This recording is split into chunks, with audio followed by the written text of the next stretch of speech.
Quando a Rebeca nasceu, surgiu um medo de morrer. Eu tinha um medo muito grande de morrer, porque se eu morresse, quem ia cuidar dela? Capacitadas por Deus.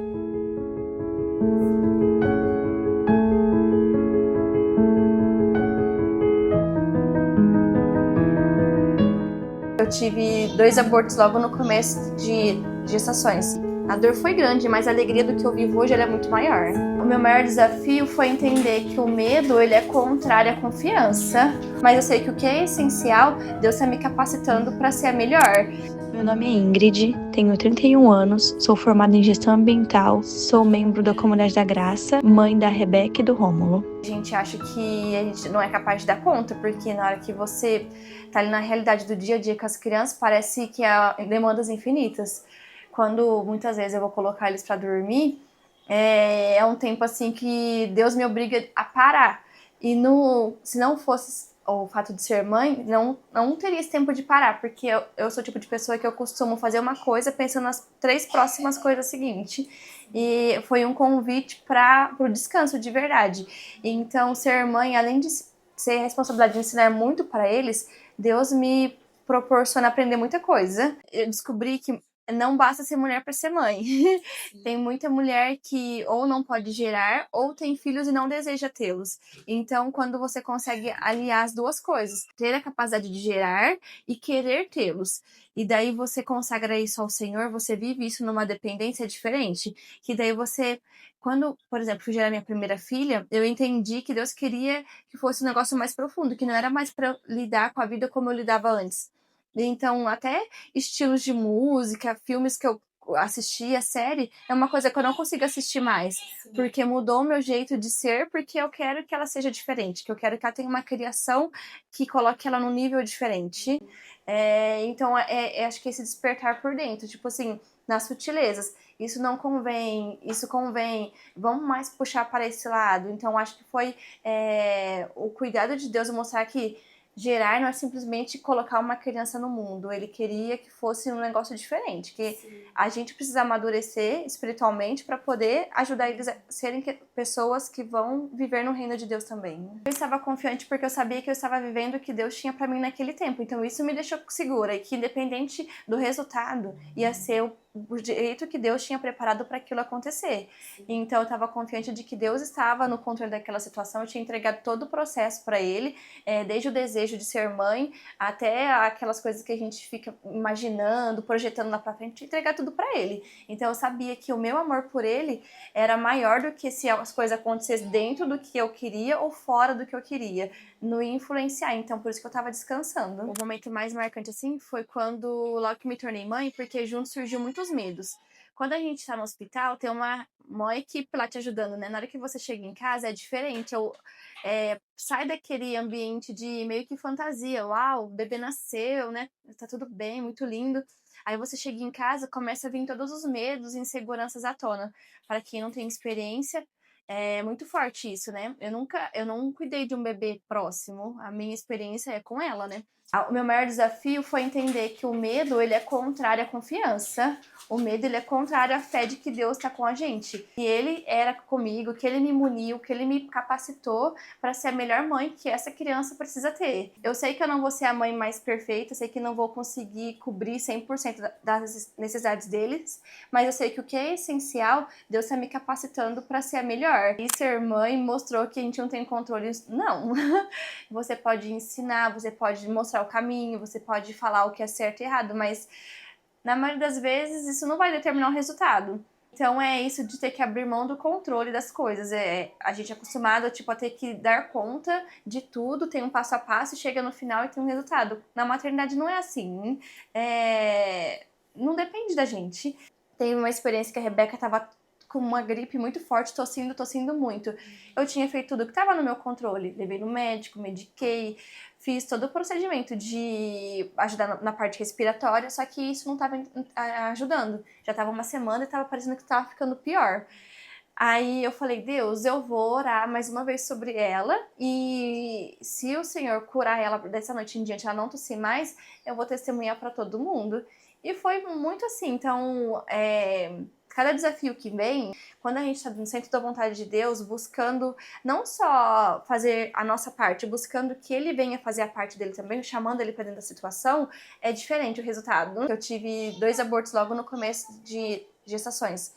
Pouca semana de gestação, infelizmente, né, a gestação não evoluiu, eu perdi.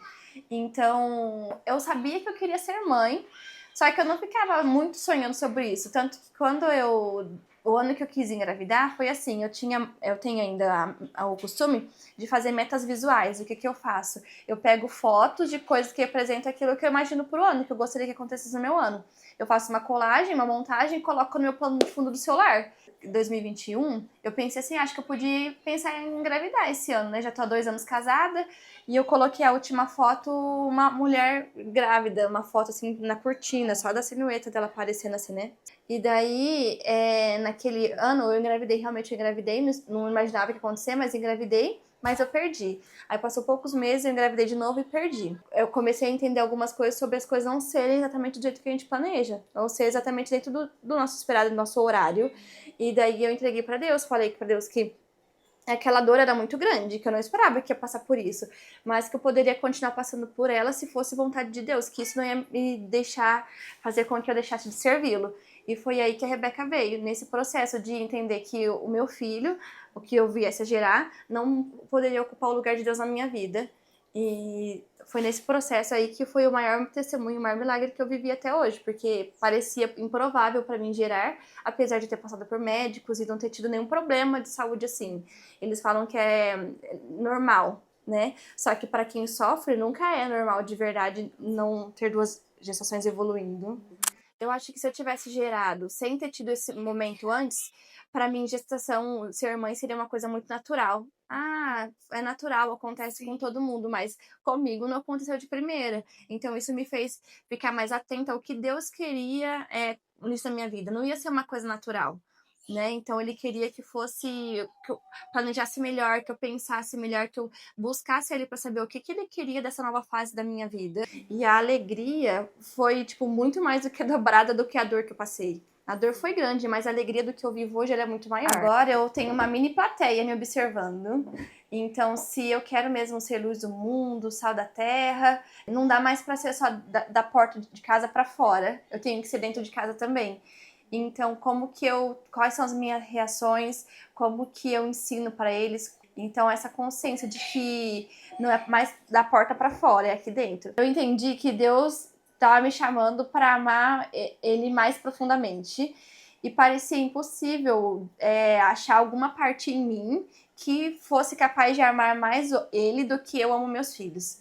É duro de dizer um negócio desse, né, mas é a realidade. Um ser que eu gerei, 2 no caso, e que eu dou muitos minutos, quase todos os minutos dos meus dias, que eu abro mão das minhas necessidades básicas para poder suprir as deles.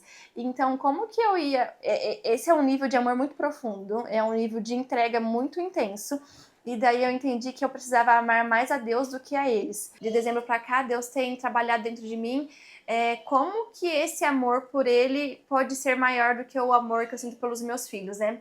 E daí foi um processo assim de muito quebrantamento. Não é como se eu já deixando de amar os meus filhos, mas renunciando um pouco desse amor para devolver o lugar que é dele, porque o trono é dele. Então foi um processo assim de eles poderiam não estar aqui, mas foi a graça de Deus que permitiu que eles estivessem aqui. E daí foi um processo também de ansiar pela volta de Cristo, ansiar pelo momento que eu vou estar com Ele de novo, ansiar por um encontro, por mais encontros. E isso tem sido muito transformador para mim, perceber que Deus ele não cobrou que eu amasse mais do que eu amo meus filhos. Quando a Rebeca nasceu, surgiu um medo de morrer. Eu tinha um medo muito grande de morrer, porque se eu morresse, quem ia cuidar dela? E olha que louco, porque cadê a confiança em Deus, né? Primeiro, ele escolheu que eu fosse mãe dela. E se eu tiver que partir, ele vai suprir ela da mesma forma. Eu fiquei no ponto de achar que eu seria a pessoa capaz de fazer tudo que ela precisa, sendo que não sou eu. A minha fé, o meu testemunho tem que ser capaz de apontar para ela quem é o único capaz de suprir tudo que ela precisa. Então, a minha experiência dessa jornada tem sido que além de eu amar mais a Deus do que eu amo a eles, eu preciso mostrar para eles, apontar quem que é a fonte do perfeito amor. porque o meu amor falha, de vez em quando o meu amor grita, de vez em quando o meu amor perde a paciência. Mas o amor de Deus, ele nunca vai ser corrompido pelo pecado, nunca vai ser corrompido pelo cansaço.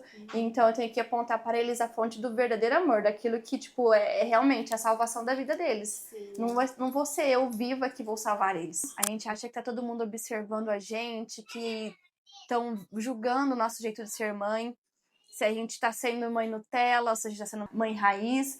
E realmente pode ser que tenham muitas pessoas nos observando, mas esse não é o ponto da maternidade. O ponto da maternidade é o Criador, nosso Senhor, que está nos observando, né? E o segundo ponto é as sementes que nós estamos plantando nos nossos filhos. Então, eu acho que essas duas coisas são as únicas que a gente deve realmente levar em consideração. E para finalizar, eu gostaria de deixar um versículo no coração das mães que diz assim: aquele que teme ao Senhor possui uma fortaleza segura e será refúgio para os seus filhos.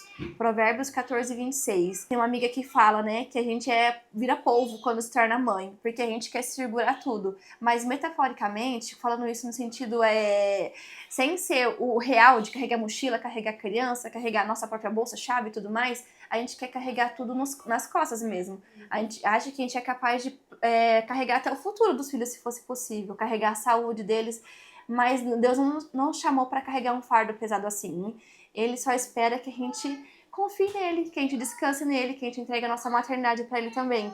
E daí, tudo isso que a gente espera de ter um futuro de paz, um futuro bom para os nossos filhos, vai estar aí. Quando a mãe e o pai, eles são capazes de confiar no Senhor realmente, Deus vai estar cuidando de todo o resto, pode ter certeza.